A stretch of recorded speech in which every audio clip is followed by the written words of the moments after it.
Bueno, sin más preámbulos, damos inicio a esta jornada académica con la flamante exposición de la doctora Silvia Guadalupe Salas Rojas. Ella desde México ya está con nosotros. Ella es doctora en Ciencias de la Salud, tiene especialidad en el área de farmacia hospitalaria, manejo y uso de los medicamentos, farmacovigilancia, atención farmacéutica, atención de farmacia comunitaria, farmacocinética clínica, también tiene especialidad en la optimización de la farmacoterapia, en gestión de calidad y seguridad de la terapia medicamentosa de las personas. Dentro de su experiencia profesional, ella en la actualidad es asesora, consultora y capacitadora en sistemas de gestión de calidad para la seguridad del paciente, en farmacovigilancia, en investigación clínica, manejo y uso de medicamentos. También es miembro del Comité de Bioética del Hospital General Regional número 1 y coordinadora del Sistema de Farmacovigilancia Institucional Baja California.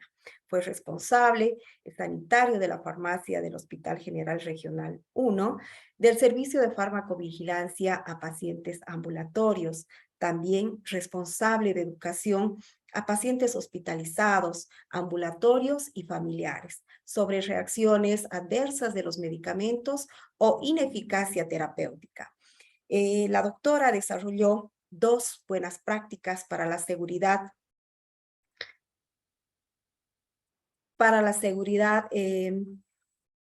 del paciente, elaboración de una herramienta electrónica de la prescripción para disminuir los errores de la medicación y la revisión de la idoneidad de la prescripción, obteniendo el distintivo Águila Dorada IMSS.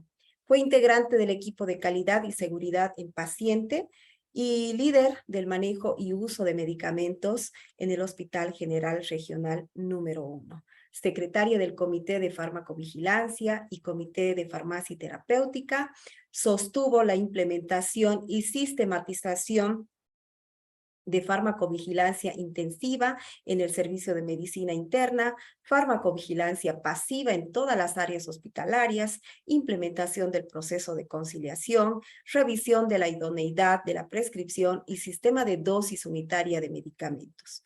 En fin, un listado muy amplio por leer de la vida profesional de la doctora Silvia Salas. El tema que hoy nos abordará nuestra querida y flamante expositora desde México es el tema de buenas prácticas de farmacovigilancia y tecnovigilancia. Bienvenida, doctora Silvia. Muchísimas gracias por compartir sus sabios conocimientos. Adelante, doctorita. Bienvenida nuevamente desde la ciudad capital de la sonrisa, Tarija, Bolivia. Hola, buenas tardes. Primeramente, ¿me escuchan? Sí, doctora, perfecto. Perfecto. Muy agradecido al Colegio de Bioquímica y Farmacia de Bolivia, de la sonriente Tarija, como acabas de mencionar. Gracias, Claudia, por tan bonito recibimiento, y a Karina, la doctora Karina, que también fue la que nos contactó. Muchísimas gracias. Para no tardarnos más y obviamente no distraerlas mucho de sus actividades, voy a compartir pantalla. Perfecto, bienvenida. Muchas gracias, doctora. Gracias. Ok. ¿Se ve? Sí, perfecto, doctora. Bueno, pues vamos a empezar. Estamos hablando de buenas prácticas y a mí me toca hablar de 2 buenas prácticas que definitivamente están en auge, pero a veces no las utilizamos. Somos muy reacios a hacer este tipo de buenas prácticas que ya están hechas, ¿no? Reitero mi agradecimiento al Colegio de Bioquímicos y a todos sus colaboradores. Bueno, primeramente, ¿qué es una buena práctica? ¿Cómo la definen? Si tú te vas al diccionario, vas a encontrar muchísimas definiciones, y la que a mí me gustó y que quiero compartir con ustedes es esto: toda experiencia que ha arrojado resultados positivos y que ha demostrado ser eficaz en diversos contextos, porque ya ven que hay buenas prácticas en todos las profesiones, ¿no? Y por lo tanto es bueno compartir esas buenas prácticas. De hecho, si ustedes se van al internet o con los colegas de otros países, ya hay muchos libros donde ya está la buena práctica, sobre todo del tema que nos compete hoy, que es la farmacovigilancia y la tecnovigilancia. Voy a empezar por hablar de la farmacovigilancia. Para hablar de farmacovigilancia nos tenemos que hacer un poquito a la historia. Bueno, a mí me gusta hablar sobre la historia porque no es un tema nuevo lo de los fármacos. Todos sabemos que desde nuestros ancestros, desde los cavernícolas, ya había una experimentación con eso de ver qué estaba sucediendo con ciertas sustancias, qué provocaban en el cuerpo esas sustancias. Eso fue en la prehistoria. Después nos vamos con Hipócrates, el papá de todo, la medicina y todo, y nos dice que administrar unas sustancias para curar y no para hacer el daño. Y seguimos, ¿no? Para hacer eso, y es algo que tenemos muchos los farmacéuticos que decimos, toda sustancia es un veneno dependiendo de la dosis. Y posteriormente en Inglaterra se da el primer caso de una reacción adversa que se documenta, que es la primera muerte debido a cloroformo por un episodio ventricular. Esto se hizo a una paciente que se le iba a extirpar una uña, una niña de 15 años, y tuvo una reacción horrible a esa sustancia. De ahí, Inglaterra empieza a decirle a sus anestesiólogos que hagan reportes de si está sucediendo esto que le pasó a Hannah. Y se da el primer sistema rudimentario de farmacovigilancia. Nos vamos al famoso jarabe de sulfonamida que causó muchísimas muertes en Estados Unidos. Posteriormente nos vamos al cloranfenicol. Me voy yendo aquí para que me vayan siguiendo, 1950, es que no me quiero poner todos los datos aquí como tal, que causa anemia. En los 54 en Francia hay un medicamento que causó muchos problemas y provocó muertes, pero aquí este fue por impurezas. Entonces ya nos lleva a pensar que es el medicamento, recordar que es el fármaco y los excipientes. Entonces aquí también los excipientes pueden estar haciendo algún daño. Y el más común y donde viene el boom de la farmacovigilancia, donde todo el mundo empieza a hablar que los medicamentos pueden hacer reacciones adversas horribles, es en la talidomida. En 1961, como bien saben, pues se da el famoso focomelia de los niños que nacían de las madres, obviamente, que estaban tomando este medicamento. En los 70 el Proctolog, que tuvo problemas oculares graves. Ya en el 2004, el Celebrex, que se retiró en muchos países y en algunos países, yo lo puedo decir, en México todavía lo tenemos. La cisaprida, que causa arritmias, que también está en desuso en algunas partes y por aquí todavía las se sigue utilizando. Y otra vez volvemos con una reacción adversa que se dio en 1937. Esto se dio ahora en Panamá, el dietilenglicol. Seguimos con esa sustancia que se le añade a esos jarabes y que está produciendo problemas. Y aquí produjo, daños severos a niños, adultos y así como más de 400 muertes. Entonces, la historia de los fármacos y sus problemas o sus eventos adversos, sus reacciones adversas, es desde siempre. ¿Qué pasa en nuestro Latinoamérica? En Latinoamérica sabemos que cada país tiene sus instituciones y sus autoridades donde se les hace el reporte y ellos los envían a Uppsala, Suecia, que es el centro de monitoreo de la farmacovigilancia, el papá o la mamá de la farmacovigilancia. Y, por ejemplo, aquí nosotros también es nuestro historial. Tenemos en Perú, y si ustedes tienen un poquito de curiosidad y se pueden ir, por ejemplo, a esta página que les pongo, este es un mapa interactivo donde dice desde qué año empezó cada uno de los países a integrarse a este sistema de farmacovigilancia. Bolivia, según lo menciona la OMS, ustedes empezaron en el 2013.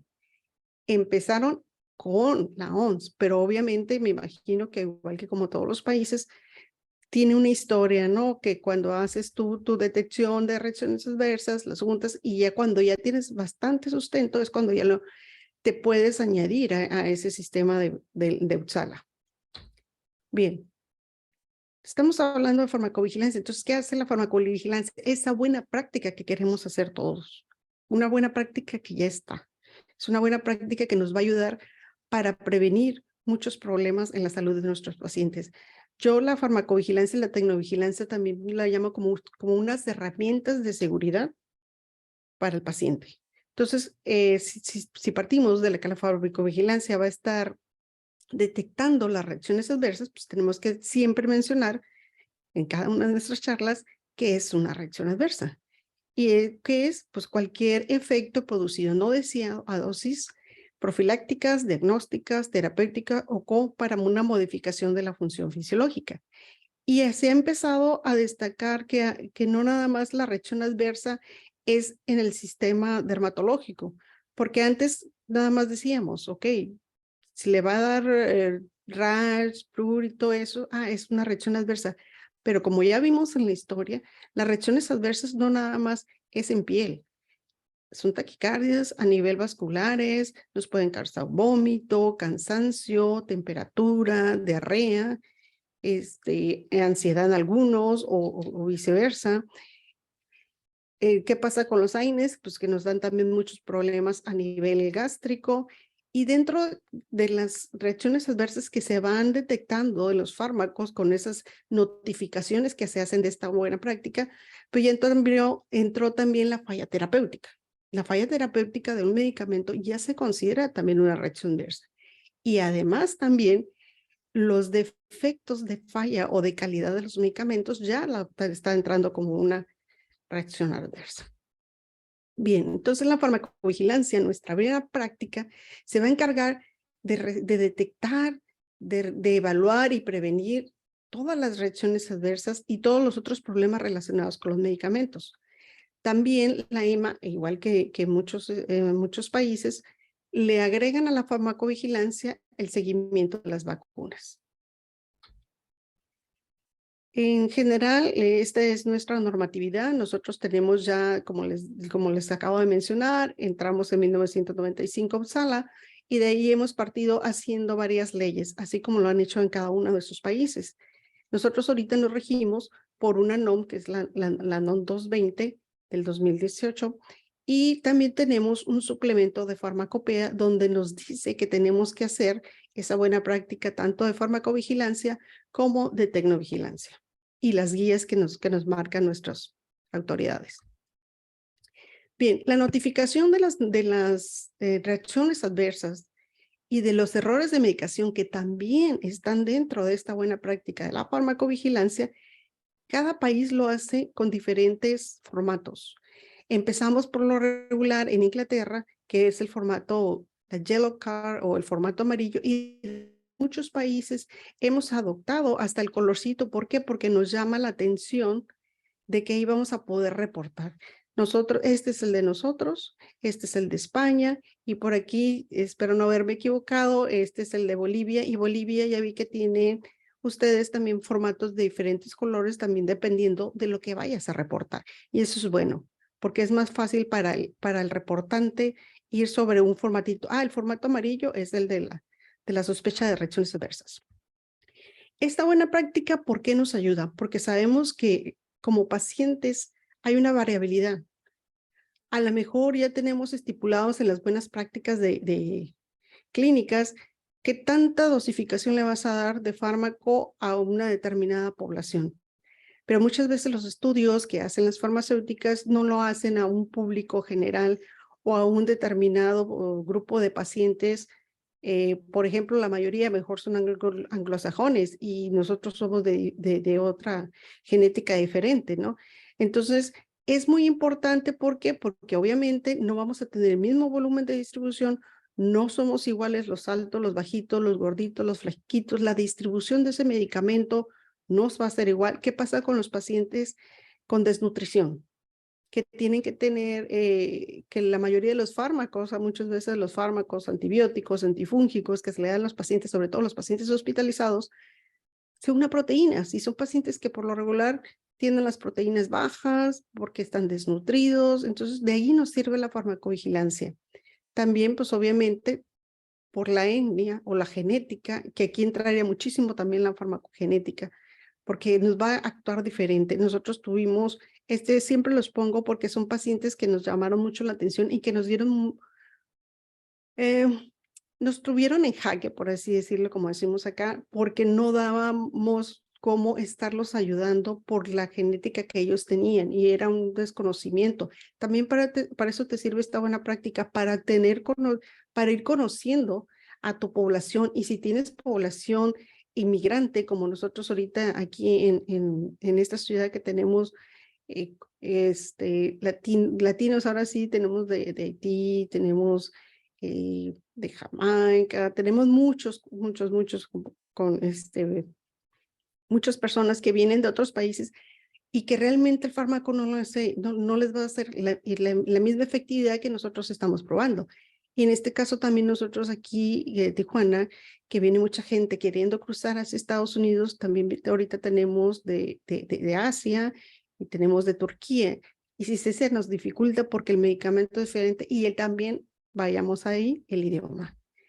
Bueno, también nos sirve esta buena práctica por las tradiciones, por la población. Así como les acabo de decir, de la variabilidad biológica, estamos hablando de la alimentación. La alimentación es básica. La alimentación de cada país es diferente. Lo que sí es que ya sabemos que la mayoría pues comemos rico, ¿no? Nos gusta comer rico, pero hay lugares donde comen más almidones o comen más grasas, pero es parte de su alimentación. Entonces los medicamentos no van a actuar de la misma manera. Para eso nos sirve esta buena práctica, para darle seguimiento y qué es lo que va a pasar con mi paciente. Por eso muchas veces les pedimos que hagan dietas, para que el medicamento le pueda hacer el efecto.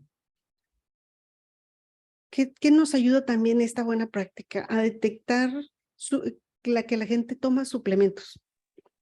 Ahorita con las redes sociales tenemos internet que puedes ya pedir medicamentos y te los llevan a la puerta de tu casa. Y hay medicamentos que son milagrosos. Aquí le llamaban medicamentos milagros, pero para mí sería más bien medicamentos engaño, porque no es verdad que te van a hacer el efecto que te están diciendo ahí. Por ejemplo, te dicen 5 minutos ya vas a estar bien o ya vas a estar delgado. Este es un medicamento o suplemento que tomó uno de nuestros pacientes y supuestamente lo habían retirado. Y ya cuando estuve revisando para estar aquí con ustedes en esta charla, ya me lo encontré en representación. Es el mismo, pero es en otra presentación. Entonces quiere decir que no se ha retirado del mercado. Y ese medicamento tiene efectos muy nocivos en los pacientes porque los engañan que dicen que es para adelgazar. Al igual que la alcachofa, también tuvimos problemas con pacientes que llegaron con eso, hipotensos, con problemas cardíacos, por estar tomando ese tipo de suplementos. Entonces, también la buena práctica de la farmacovigilancia nos va a ayudar a detectar aquellos fármacos off-label que ahorita se dieron mucho auge con el COVID y que todavía están ahí en experimentación, que obviamente no sabes qué es lo que te puede pasar, pero tienes que darle ese seguimiento. Estos son casos que nosotros tenemos, los casos más fuertes, porque que les diré, como más de 10 años, tenemos aquí un archivo y son los que nos han impactado, ¿no? Los que nos han impactado y que compartimos para que se vea la importancia de todo lo que puede hacer un medicamento, desde un síndrome de Steven Johnson hasta una necrólisis epidérmica tóxica. La verdad, cada vez que yo lo veía en los pacientes me impactaba porque hagan de cuenta que es el gran quemado, como si se hubieran quemado sus pacientes y los tienes que tratar diferente y la mayoría de los pacientes llegan a las unidades de cuidados intensivos. Dentro de esta buena práctica podemos detectar, y como todos sabemos, no nomás se le da un fármaco al paciente, se le dan varios. Entonces van a tener esas interacciones de medicamento-alimento, como acabamos de mencionar por las tradiciones, los suplementos, por la misma afección clínica, con el alcohol, que muchas veces los pacientes se quieren tomar los medicamentos con otras bebidas que no sea agua y tienen sus problemas, ¿no? ¿Y qué va a causar todo este tipo de interacciones? Una inefectividad del medicamento, un incremento de su acción, causar efectos adversos severos que inclusivemente han llegado hasta la muerte. ¿Qué otra cosa nos sirve esta farmacovigilancia o esta buena práctica que estamos compartiendo y que nos están compartiendo todos los colegas de diversos países? Los problemas relacionados con los medicamentos, como bien lo dice la definición de las reacciones adversas. ¿Y cuáles son esos? Cuando tú le das al paciente algún medicamento que no ocupa y no más lo haces para sentirse mejor. En la mayoría de los hospitales, por lo menos acá, yo estoy hablando de la experiencia de México, cuando va el paciente, casi siempre quiere salir con el montón de medicamentos. Y si el médico no le da el medicamento, dice, es que no sirve el médico, porque no me dio nada o no sabe qué tengo. Y no es eso. Es darle lo mejor medicamento y lo que llamamos nosotros el uso racional. La farmacovigilancia nos ha ayudado, y lo traigo dentro de la charla también, a ver los medicamentos que han salido en varios países. ¿Por qué? Porque tienen efectos adversos severos dentro de su población y que están notificados. Hablar de una buena práctica de la farmacovigilancia es que tenemos que estar notificando. Por eso yo empecé a decirles qué pasa con la historia, el por qué tenemos que hacerlo. Bueno, uno de los casos que traigo aquí como ejemplo es la dipirona o metamizol. Es un medicamento o en Estados Unidos, por lo menos nosotros sabemos que en Estados Unidos no se vende, en Europa en algunas partes con ciertas restricciones y a algún tipo de pacientes. Aquí sí lo tenemos y ya estuve leyendo la mayoría de Latinoamérica sí lo tiene. ¿Por qué? Porque no hay tantos reportes de que este medicamento sí nos puede causar la granulocitosis que dice Francia que le pasa a sus pacientes, o la anemia plástica que puede pasar, que dicen aquí en Estados Unidos, y la famosa hipotensión. Si tú vas a hacer un uso racional de medicamentos, porque ya lo detectaste, porque ya sabes por farmacovigilancia qué te va a pasar con ese medicamento, porque ya alguien lo hizo, porque ya está esa buena práctica que estamos mencionando tanto, tienes que ayudar a que sea mejor. Ok, yo sé que la dipirona me va a hipotensar a mi paciente. Ok. Entonces, ¿qué voy a hacer? Pues voy a evitar esa hipotensión, lo puedo diluir más y hacer una administración lenta. Si yo lo doy a bolo, seguramente que ese paciente se me va a hipotensar y no es porque digan, ay, el paciente es hipotenso y tiene otros problemas. Ahí es donde entra la farmacovigilancia. Es una reacción adversa de ese medicamento, entonces que la puedes evitar haciéndole uso adecuado de este medicamento. Como les mencionaba, hay un estudio que hicieron los colegas de Colombia donde buscaron una revisión bibliográfica sobre la dipirona en Latinoamérica y realmente se sigue en nuestros hospitales por lo que les acabo de mencionar. No hay una notificación.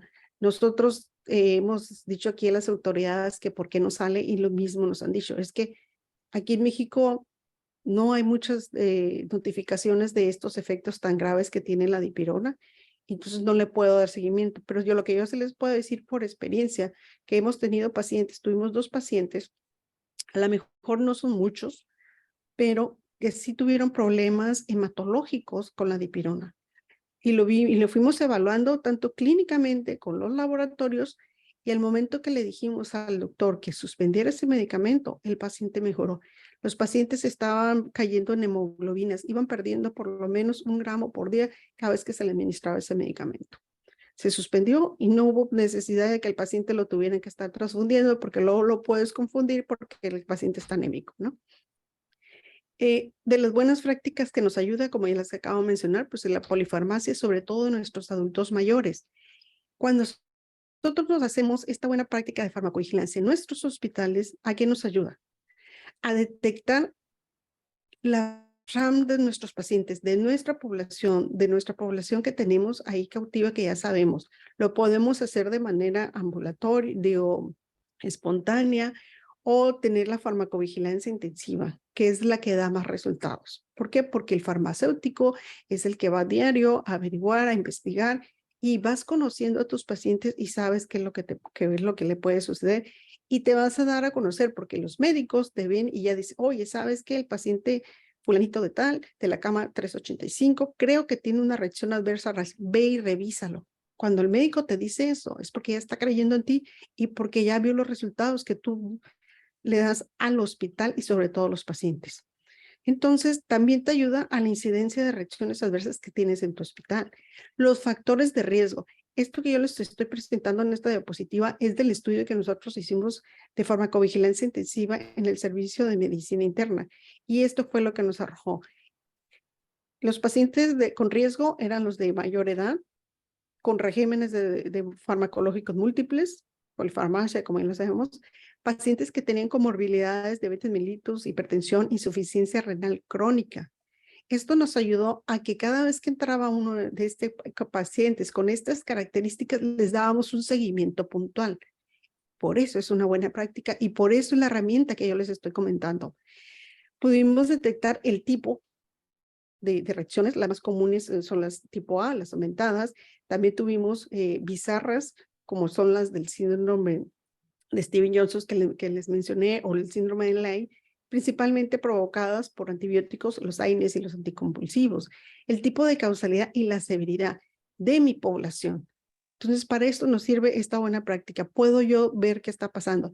Y si esta buena práctica la aplico a que tengo que notificar todo, podemos sacar medicamentos de nuestros países que a lo mejor ya lo sacaron en países más desarrollados en este aspecto, ¿no? Aún así, en España tienen esto, ahora en el 2018 salieron que el ácido valproico estaba causando muchos problemas en niños recién nacidos. Y ellos ya estaban así como que era la nueva talidomida, ¿no? Era un escándalo sanitario. Pero ahí como que tienen más como ya está la cultura del reporte, como ya está eso, y que ya se acerca más fácilmente a las empresas farmacéuticas. Y si no hay alguna penalización, se les está dando un seguimiento puntual. Esta es de reciente de este año, del 22, entonces se le está dando seguimiento a esa. También otros colegas están haciendo reportes y es importante que como Latinoamérica, que tenemos ciertas características, nos estemos pasando o haciendo esa retroalimentación de lo que está sucediendo con los medicamentos que tenemos en nuestros países. Dentro de esto nos ayuda también la farmacovigilancia a detectar los medicamentos falsos y, como les acabo de mencionar, también la calidad de sus medicamentos. Para eso nos sirve esta buena práctica. Nosotros, nuestras autoridades sanitarias también nos envían reportes, a veces del mismo país, o cuando ya lo envía la OMS o la UPSALA, nos mandan ellos el reporte para que nosotros tomemos las medidas pertinentes. Si tú ya tienes una buena práctica y sabes qué va a suceder, como en el caso de la ranitidina que salió del mercado y que en realidad no era el principio activo el que tenía el problema, sino el diluyente o el excipiente, perdón, por así decirlo. Entonces, tú como farmacéutico puedes actuar y proponer una terapia alternativa, porque si ya no vas a tener ranitidina, tengo que buscar si tengo pantoprazol, si tengo omeprazol, con lo que tenga yo en mi institución o en mi país, y buscar las alternativas para no dejar sin los medicamentos que el paciente ocupa. Para eso nos sirve esta buena práctica que ya está muy institucionalizada. Las alertas de que pueden estar saliendo los medicamentos. También el respetar mucho. Yo me voy mucho con los médicos de que respeten las vías. Si las empresas farmacéuticas hacen el medicamento para una determinada vía, hay que hacerlo, porque si no vamos a tener problemas. Nosotros lo que teníamos mucho, y este ejemplo lo traigo porque siempre en la institución nos mandaban de este medicamento. Llegó este medicamento, pero al momento en que llega a farmacia y que lo detecta enfermería, y que es algo muy bueno porque enfermería nos ve como parte del equipo y nos avisa, ¿sabes qué, doctora? Este medicamento es intramuscular y me dicen que lo tengo que poner, y ve que es lo mismo.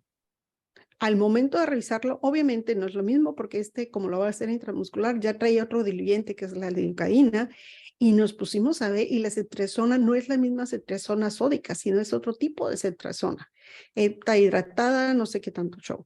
Entonces, no es lo mismo, por eso hay que respetar las vías. Y esto nos ayuda a que, como ya conocemos y tenemos la buena práctica de la farmacovigilancia, vamos con nuestras autoridades y podemos en nuestro comité de farmacovigilancia o en nuestro comité de farmacia terapéutica, proponer y decirles el por qué no se puede hacer tal y cual cosa. Hemos tenido pacientes que han tomado tabletas vaginales. ¿Por qué? Porque no se les ha hecho o porque a alguien se les ocurrió y se los está dando. Pero lo estamos detectando.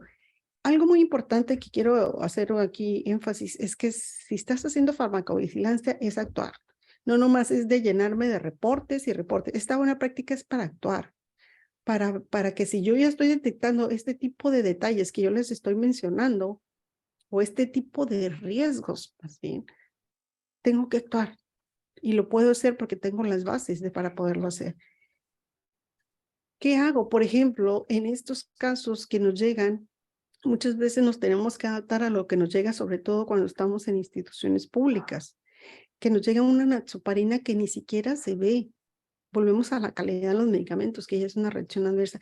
Aquellos medicamentos, last lookalike, son alike, que se parecen. ¿Qué es lo que vamos a hacer? ¿Qué barreras vamos a hacer? O estos medicamentos que nos llegan y que ni siquiera traen el lote ni la caducidad. Desde ahí, ok, yo como farmacéutico o yo como parte de un comité puedo decir, ¿saben qué? Yo no voy a recibir esto, cámbiamelo, buscamos alternativas. Casi siempre hay que decir el por qué lo queremos hacer y ir con una solución. Cuando nosotros vamos con las autoridades, no es a llevar el problema, llevamos el problema, pero ya con la solución, para que nos puedan ayudar. Ok, aquí me llegó esto, ¿cómo lo voy a solucionar? Le voy a poner yo un etiquetado. ¿Me vas a ayudar a poner, a comprar unas etiquetitas de color, alguno? De tal manera que cuando se lo lleve a enfermería y se lo lleve, pongan al paciente, sepan qué es.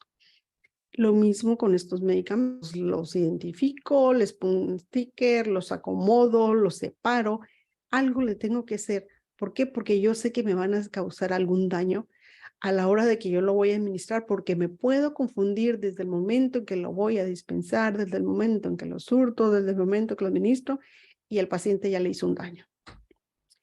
De lo que les mencionaba de los medicamentos que han salido en muchas partes, sobre todo en Estados Unidos, que la Food Drug Administration, y que siguen en México, es la dipirona. Pero también, como les dije, no lo podemos sacar o no tenemos porque no hay reportes de que le esté haciendo mal a los mexicanos. Y mientras no exista eso, pues no van a poderlo sacar. Dentro de lo que nos ayuda esta buena práctica farmacovigilancia es la detección de la inefectividad de los medicamentos, de las fallas terapéuticas. Nosotros ahora con el COVID tuvimos mucho problema con el midazolam. El midazolam que nos estaba llegando, acuérdense que también hubo mucho desabasto, no estaba siendo tan efectivo como el que teníamos anteriormente.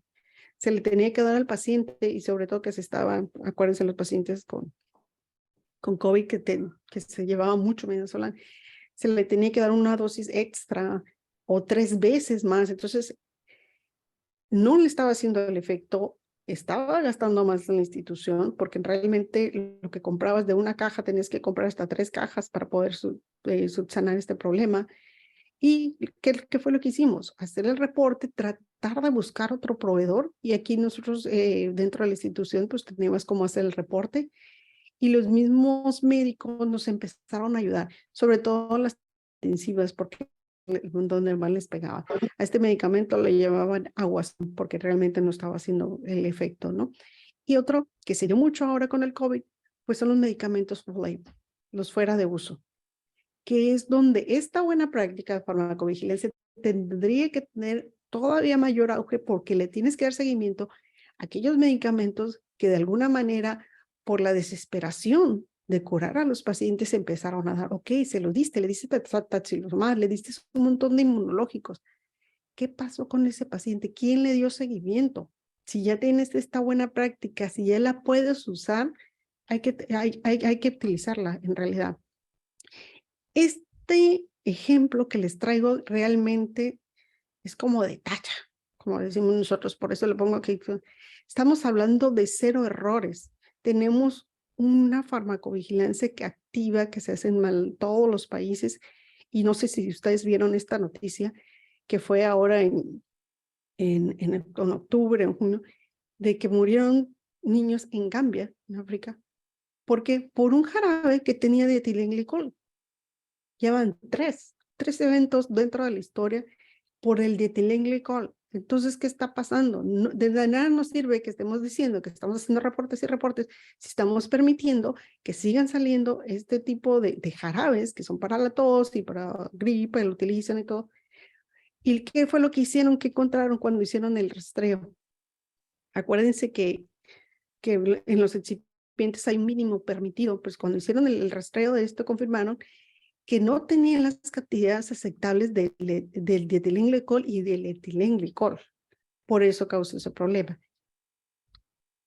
Y sí, la OMS, con todo esto que pasó y por todo, sacó una alerta donde decía que se había retirado ese medicamento, todo lo malo que tenía ese medicamento, que estaba contaminado en cierta parte, y bien nada más. El momento en que se hizo rastreo, ese no más fue en Gambia. Si se fijan, en todos los puntitos rojos que está ahí es donde se distribuye el medicamento de esa empresa farmacéutica, que no lo voy a mencionar porque no lo voy a echar tierra, ¿no? Pero es muy importante también estar atentos a las alertas. Y si yo, por ejemplo, como farmacéutico, que me llega al hospital o a mi familiar un medicamento que tiene los excipientes o los problemas que ya hemos estado, debo de tener más cuidado, ¿no? Y no tomarlo a la ligera o entregarlo nada más porque sí. ¿Qué nos pasa con la farmacovigilancia? Pues con la farmacovigilancia podemos detectar los medicamentos que llamamos zombies. Ya les dije de la talidomida, ¿no? La talidomida, todo el efecto de la focomelia que dio, todo el problema que dio. Bueno, ese efecto o esa reacción adversa que en su tiempo o es negativa, realmente es negativa, perdón, se está utilizando ese detalle antigénico que tiene para matar las células, para células SIM, se está utilizando para varios tipos de cáncer, ¿no? Está bien, lo podemos utilizar. ¿Por qué? Porque ya lo conocemos, que es lo mismo que le decía la dipirona. Si yo conozco que ese medicamento va a una reacción severa, perdón, entonces tengo que actuar si es que si es que lo voy a utilizar. Otro medicamento zombie es la cisaprida, también que está utilizando para esclerosis múltiple. Dentro de lo que a mí me preocupa es que si no aprendemos de la historia, nos vemos obligados a repetirla. Pero si no cambiamos el futuro, nos vemos obligados a soportarla. ¿Esto por qué va? Por la talidomida. ¿Por qué? Porque sabemos que está la talidomida. ¿Y qué es lo que vamos a hacer ya como herramienta que tenemos con la vigilancia? Bueno, en Estados Unidos se les da una explicación a esos pacientes que van a utilizarla para una terapia de cáncer y se les dice qué es lo que le puede pasar, sobre todo a pacientes que están en edad reproductiva. En algunos países ya tomaron esas medidas y te pone el por qué no te lo debes de tomar, si sobre todo si te quieres embarazar. ¿Y qué va a suceder? Y ponen hasta aquí una foto, a lo mejor algo grotesca, pero te está poniendo las alertas. En otras partes te están poniendo que es de uso hospitalario. Y eso es importante. A mí me gustaría que sí quedara así en varias partes. Aquí lo que hacen es que se lo da al paciente y se lo lleva. Entonces no sabes si el paciente en realidad, cómo se lo va a tomar si no le da seguimiento y si a lo mejor como a él le está funcionando, se lo recomienda a alguien. Que eso es algo trágico que siempre sucede, las recomendaciones de los compadres o de los amigos. Bueno, como nosotros decíamos, como ya tenemos la farmacovigilancia, ¿qué es lo que hicimos? Y nosotros en el hospital hicimos unos dípticos pequeños para decirles el riesgo que corrían y platicar con los pacientes. Ahí es donde tú ya empoderas a los pacientes. Acuérdense que esta semana estamos también en la semana de seguridad de los medicamentos en el área de farmacovigilancia. Quieren que empoderar al paciente y que el paciente haga los reportes. ¿Por qué? Porque obviamente él es el que le da el problema. Y estar bien atentos a todas esas alertas que salen ya, porque a mí me decían, ok, doctora, yo le voy a dar no me estés como diciendo, molestando, porque yo le voy a dar la talidomida a un varón, él no se va a embarazar. Pues sí, pero ya hay estudios con que la talidomida también atraviesa a través del semen. Entonces, ahí lo que tienes que hacer es decirle a tu paciente que debe de tener cuidado y usar y preservativos. Todo esto, ¿para qué nos sirve esta herramienta? Esta herramienta nos sirve para la seguridad del paciente, para la medicación sin daño, y pues obviamente la Organización Mundial de la Salud está muy atenta a esto. Y siempre te ponen esto, ¿no? Que seguridad del paciente, de los pacientes. Y yo lo puse aquí y lo pongo muy bien porque es también la seguridad de tu familia, tu seguridad. Bien, ¿quién reporta? Todo el equipo de salud. Todo el equipo de salud está obligado por conciencia a reportar. Si tú detectas una reacción adversa, lo puedes hacer. Y como les decía, los pacientes. Esta pacientita la traigo aquí. Ella tenía intolerancia a los AINES. Cada AINE que le dabas se ponía así, casi Steven Johnson. Entonces, también al paciente hay que decirle y buscarle la alternativa para que no le esté sucediendo esto. Esta es la estructura de la farmacovigilancia en México. Aquí no me voy a entretener, nada más que, como igual que todos, tanto la industria, los hospitales, el personal de salud y los pacientes pueden hacer el reporte y se envía a la sesión. La estructura de la farmacovigilancia ya en un hospital es el personal de salud, lo hace su reporte, lo envía a un comité de farmacia terapéutica, dependiendo con su reporte aquí, ya sea electrónico, su reporte de la hojita que les mencioné al principio, se envía a un centro estatal, se envía a la plataforma de VigiFlow, nuestro Centro Nacional de Farmacovigilancia, y se envía a Uppsala. Algo muy parecido como se hace en varios países. No sé quién estoy oyendo ya. Ah, Beatriz. Gracias, Beatriz. Bueno, tanto la farmacovigilancia y la tecnovigilancia muchas veces no se quiere realizar por miedo a las autoridades sanitarias de todos los países. ¿Por qué? Porque le creen que es el diablo, que te va a dar una amonestación económica muy grave, o te va a clausurar tu establecimiento, o te va a quitar la cédula de profesionista y te va a meter a la cárcel. Todo esto es mentira, son miedos nada más, y también si no lo haces, obviamente, pues no estás ayudando, ¿no? Esto es, en resumen, a la buena práctica de la farmacovigilancia. Nos vamos a tecnovigilancia y también un poquito de historia nada más, ¿no? Igual, no se descubre el hilo negro. Esto viene desde antes. El uso de herramientas y utensilios como cuchillos para hacer aberturas, pues estaba desde los egipcios. Y hay un papiro que ahí te dice todos los instrumentos quirúrgicos que se usaban en aquella época. En los 1800 se empezaron a usar los primeros estetoscopios, laringoscopios. Los rayos X se hicieron en 1895 y se hizo por el doctor Rotherham y se lo hizo a la mano de su esposa. Estaba experimentando, ¿no? Y de ahí viene el primer electrocardiograma, el primer pulmón de acero, para que ahora ya son las cámaras que tenemos nosotros, el primer cateterismo que se hizo en 1998, donde ya introduces algo más al cuerpo para ayudar a pacientes cardíacos, los implantes de prótesis, las cámaras de diálisis, los desarrollos del marcapaso, la tomografía. Fíjense, la tomografía en 1970, que era algo hasta incómodo hacerla, los pacientes cómo entraban en esa cámara. En los 80 ya se vino un incremento de los dispositivos médicos, ya había más rayos X de diferentes formas, ya se dieron incubadoras. Y en 1993 los Estados miembros de la Unión Europea adoptan la reglamentación para los dispositivos médicos, porque obviamente ya hay un auge, al igual que con los medicamentos. En el 2000, pues ya definitivamente ya se dio la robótica, ya llegaron los Da Vinci, ya llegaron catalizadores más especializados, y no se diga del 2019 para acá, cuando se dio lo del COVID, ¿no? Que también se estuvieron utilizando o haciendo nuevas adaptaciones con este tipo de dispositivos, porque no había, acuérdense que también hubo desabasto.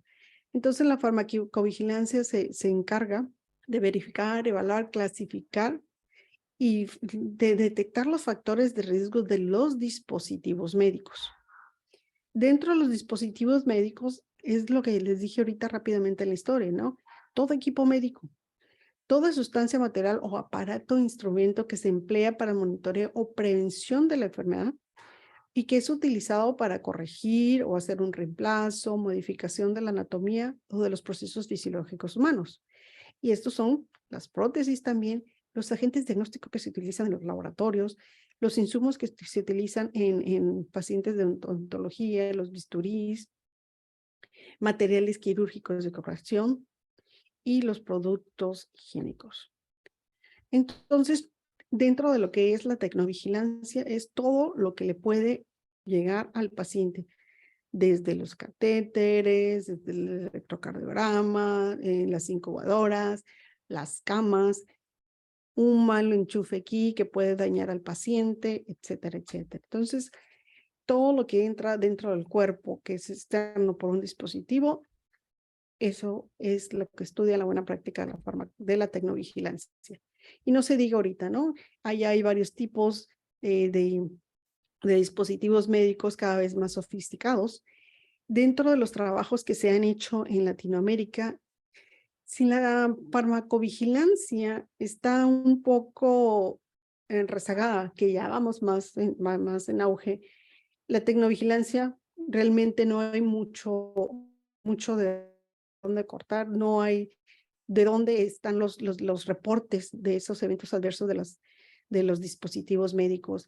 En cuanto a la regulación en Latinoamérica, hay un grupo de 30 países que hicieron una red sobre todo para hacer los reportes de los dispositivos médicos, pero creo que hasta ahí quedan. No llegan directamente a lo que yo estuve investigando, no llegan directamente a la OMS, pero la OPS pues está encargada, ya hicieron seis documentos que te habla de esta buena práctica de la tecnovigilancia, donde lo puedes ir revisando, y este programa que fue con ayuda con los colegas cubanos, que aquí les dejo yo la liga para que lo pueda entrar. Ahí sí te pide que te registres y se supone que ibas a compartir tus eventos adversos y ver qué es lo que han reportado los otros colegas. Este es nuestro marco jurídico, al igual que la farmacovigilancia, nosotros tenemos una NOM que nos rige. En este caso es la norma oficial 240 de 2012 y también un suplemento que te dice que tienes que estar haciendo esta buena práctica de tecnovigilancia. ¿Cómo se va a reportar? También se reporta con formatos por escritos. Ahorita y en la actualidad también se hace por medio de una liga que se mete en la página de, nosotros llamamos COFEPRIS, que es la Comisión Federal de Insumos, y lo puede hacer tanto la industria, el profesional de salud o los pacientes. Dentro de los dispositivos médicos, ¿por qué los tengo que reportar? Porque también pueden causar daño, al igual que los medicamentos. Hay un documental muy bueno en una plataforma que se llama Salud a la Venta, y vienen allí las evidencias que narra cada uno de los pacientes que le ha pasado con un dispositivo médico. Este es un paciente que le pusieron un implante de cadera, pero resulta que ese implante de cadera tenía cobalto. Entonces, parece que no se activa al mismo tiempo. Milka, Tendrías que tener le estoy escuchando, gracias. Este dispositivo tenía cobalto. Entonces ese cobalto se le estaba yendo a la sangre, el paciente estaba teniendo problemas neurológicos, lo estaban tratando como psiquiatría, hasta que empezaron a revisar y en sangre le descubrieron que tenía niveles muy altos. Al momento de meterlo a cirugía, pues se dieron cuenta que todo el cobalto que tenía este aparato, pues ya se le había dado al cuerpo al paciente y tuvieron que restablecer, aparte que le necrosó varias partes de la cadera. Otro ejemplo de estos problemas de los dispositivos médicos es esta paciente que se le hizo una fístula en el útero renal por un dispositivo intrauterino. Es un dispositivo de cobalto que se le quedó incrustado, se supone que es se lo colocan en esta forma, pero la paciente se le fue al relleno y tuvo sus problemas. La paciente empezó con sangrados y tuvieron que quitárselo. Otro de los de eventos adversos también muy fuertes de los dispositivos médicos, que la FDA en Estados Unidos prohibió el uso de este dispositivo también para prevenir embarazo, que se llama Ensure, que también lo pueden ver en ese documental que les digo. Causó muchos problemas y muchos riesgos de infertilidad, problemas de dolores a este paciente. ¿Por qué? Porque se empezó a distorsionar y este dispositivo que se ponía a los dos lados de las trompas de falopio se recorría y se iba hacia el útero. Entonces, causando hemorragias y dolores extremadamente fuertes a los pacientes y otras consecuencias.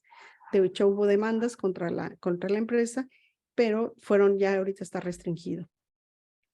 Este es un ejemplo que traigo y que es verídico y que les puedo asegurar que la paciente que lo vivió, lo sufrió. Aquí lo que se puede ver es que dentro de los dispositivos médicos también están las suturas. Las suturas, y si se fijan, todo esto puede suceder por las suturas o porque el paciente es alérgico a la sutura o porque también hay suturas que también no son de buena calidad. Y les digo que lo puedo decir y a lo mejor se va a ver muy creepy porque muy de terror, porque lo digo porque esa paciente fui yo. Entonces, hasta uno les estoy compartiendo con ustedes porque hasta nosotros podemos caer en este tipo de eventos que nos pueden cambiar la vida, la verdad, ¿eh? Ya ahorita la verdad está mejorcita, pero sí está feo. Este es otro problema con dispositivo que está muy reciente. Y este también yo lo viví. Le estábamos poniendo a mi mamá un antibiótico y pues obviamente usas la venoclisis. Al momento de que reconstituías el antibiótico y cualquier cosa, pues te dabas cuenta que no pasaba y no pasaba y no pasaba, a pesar de que supuestamente purgabas y no servía. Y cambiábamos y teníamos el mismo equipo, digo, la misma marca del equipo y nos dimos cuenta que era eso, hasta que compramos otro, lo cambiamos. Entonces, esta también me pasó a mí, entonces me pasó como usuario. Aquí es lo que voy, que la buena práctica, la tecnovigilancia, la tenemos que reportar todos, la tenemos que hacer todos, desde nuestro hospital, desde nuestra casa y pues yo hacer el reporte, ¿no? Para que le den seguimiento. ¿Y por qué yo tengo que hacer reportes? ¿O por qué debemos hacer esos reportes tanto de farmacovigilancia como de tecnovigilancia? Para que no vuelvan a suceder, para que no les suceda a nadie y para que no nos suceda a nosotros y que no les suceda a nuestra familia, que también eso sería muy doloroso. La estructura de farmacovigilancia en México es similar. Puede reportar los que están haciendo investigación en clínica de nuevos dispositivos médicos, el fabricante, el titular, el profesional de la salud, los pacientes, todos los usuarios, y también se envía a nuestra Comisión Federal de Protección contra Riesgos Sanitarios. Entonces, la finalidad es tener una atención de calidad hospitalaria en nuestra casa. Todo dispositivo médico hay que reportarlo. Es más, es algo que a mí me decían, pero ¿por qué voy a reportar hasta la silla de ruedas? ¿Por qué? Porque lo estás utilizando, es un dispositivo médico. Los termómetros, ahorita los termómetros que son digitales a veces fallan. Los guantes a veces no nomás porque ahora te va a causar daño o le puede causar daño al paciente y también a ti. Eso nos ayuda a que no vuelva a suceder como les estoy mencionando. Dentro, pues obviamente, de esta práctica, ¿qué es lo que tengo que hacer yo como profesional de salud? Yo qué es lo que hay. Entonces hay que educar, capacitar al personal, dar al compañero, capacitarlo y hacerlo de alguna forma, cursos, talleres, o sea, que esa buena práctica no se quede conmigo nada más o se quede con los directivos del hospital. Esa buena práctica tú la tienes que difundir para que tengas los reportes de acciones adversas de los medicamentos o de los eventos adversos que te da los dispositivos médicos. Entonces nosotros lo hacemos de alguna manera sencilla, con dípticos, trípticos o con infografías para que todo el mundo lo pueda ver y lo coloques en lugares estratégicos, porque muchas veces hacer cursos y sacar que si estás en un hospital y sobre todo en hospitales grandes, sacar al personal de su área se va a dificultar. Entonces hay que acercarle la información y si es posible ir in situ y estarles insistiendo en que hagan el término vigilancia. Entonces, todo en nuestra vida, todo puede tener eventos adversos, realmente todo. Como lo acabamos de decir aquí, pues hasta ya en el matrimonio, ¿no? Te declaran marido y mujer y los eventos adversos van a incluir la irritabilidad, la ganancia de peso, los celos, etcétera, etcétera. Entonces, no es nuevo que tengamos que hacer notificaciones de eventos y reacciones adversas. Dentro de las buenas prácticas que se comparten, yo les quiero mostrar estos libros que nosotros hemos trabajado con colegas mexicanos, de la cual soy directora, y también es compartir. Como dijimos al principio, una buena práctica es aquello que te dio resultados positivos. Entonces, esos resultados positivos nosotros los hemos plasmado aquí para que le pueda servir a otros colegas. De nada sirve que yo haga 20,000 estudios y yo me voy a quedar con ellos. A lo mejor a ustedes les puede servir y los pueden adaptar y adoptar y adaptar a su entorno. A lo mejor no es lo mismo, pero la esencia ahí está. Entonces, es algo de lo que me gustaría y les quiero compartir, pues aquí están estos libros. Y también que dentro del trabajo que hacemos es conocer lo que están haciendo nuestros colegas en otras partes. Hemos hecho entrevistas y sobre todo, pues obviamente dentro de lo que es el área de farmacia y farmacovigilancia y qué es lo que hacen ellos. Y créanme que mucho de lo que ellos han dicho me han enseñado a mí o me ha servido para mejorar ciertos procesos, sobre todo de los que estamos hablando en este momento.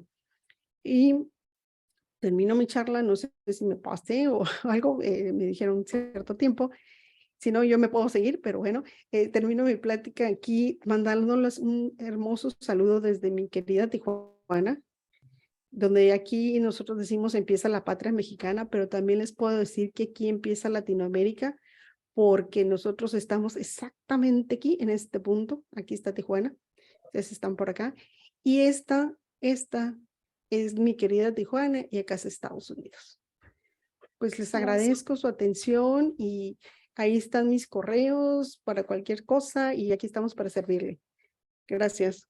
Muchísimas gracias, querida doctora. De verdad que todo el entusiasmo que usted le pone, la dedicación a compartirnos tantos conocimientos, nos quedamos totalmente satisfechos. Muchísimas gracias también. Usted tiene el corazón de Tarija, la ciudad más bella de Bolivia.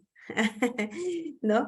La sucursal del cielo la llamamos. Se acuerda. Ah, La mira, sucursal del cielo. Nada más ya Doctorita, sí, dígame. tal vez algunas colegas tienen alguna pregunta, por favor, para la doctora. La aprovechemos ahora. Bueno, en lo que se animan les quiero decir algo. Los libros que les puse ahí al final, si alguien gusta, los tengo ahorita en digital, se los puedo compartir con todo gusto, se los envío a su correo, y ya los pueden utilizar.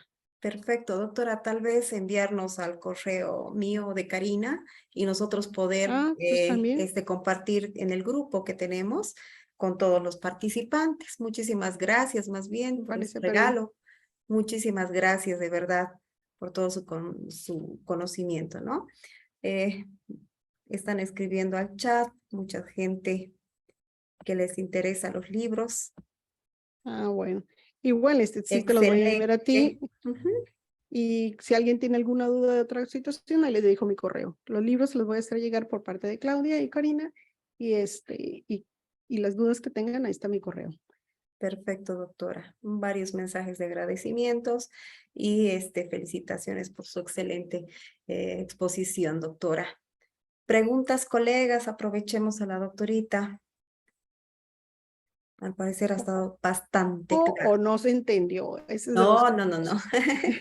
Bastante claro, doctorita.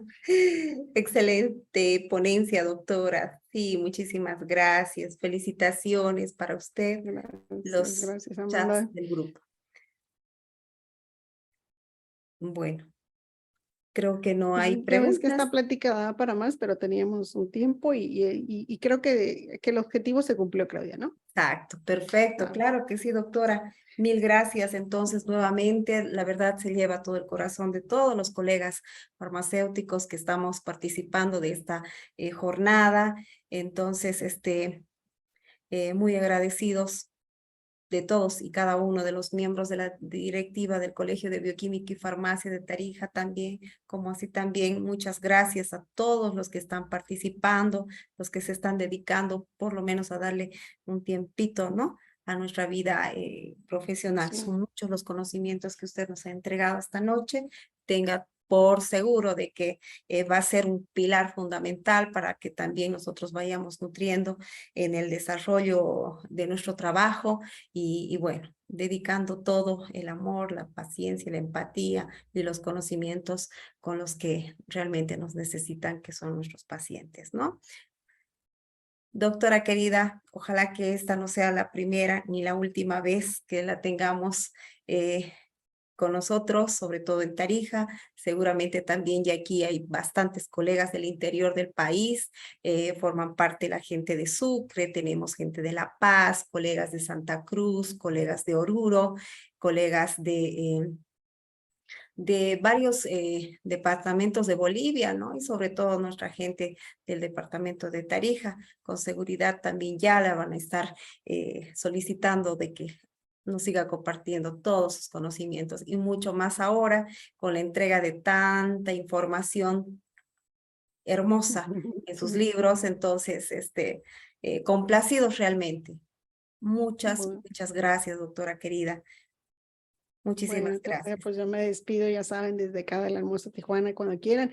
Y si no, como ya mencionaste, en muchas ciudades hay que ir a recorrer Bolivia, entonces también hay Qué que ir a lindo. darnos una vuelta. Va a ser muy bienvenida, doctora, con seguridad, y le va a gustar nuestro país. Tenemos bastante turismo en nuestro país. Bueno, pues me Muchísimas despido, gracias, muchas doctora. gracias, gracias por la invitación, por escucharme y porque creo que sí les gustó. Ya con eso me doy por bien servida. Muchas gracias. Dios la bendiga y bendiga a todos y Igualmente. cada uno de los que estamos en esta noche. Muchísimas gracias. Muy buenas noches, doctora. Buenas noches, colegas. Entonces, damos por finalizada la primera jornada de este congreso, denominado Primer Congreso Internacional de los Bioquímicos Farmacéuticos, todos unidos en nuestras bodas de oro, 50 años que cumple nuestra institución. Muchísimas gracias, muy buenas noches, colegas, muy buenas noches, querida doctora. Hasta Buenas una noches, próxima. hasta luego. Hasta una Buenas próxima. noches. Bye. Muchísimas Muchas gracias. gracias.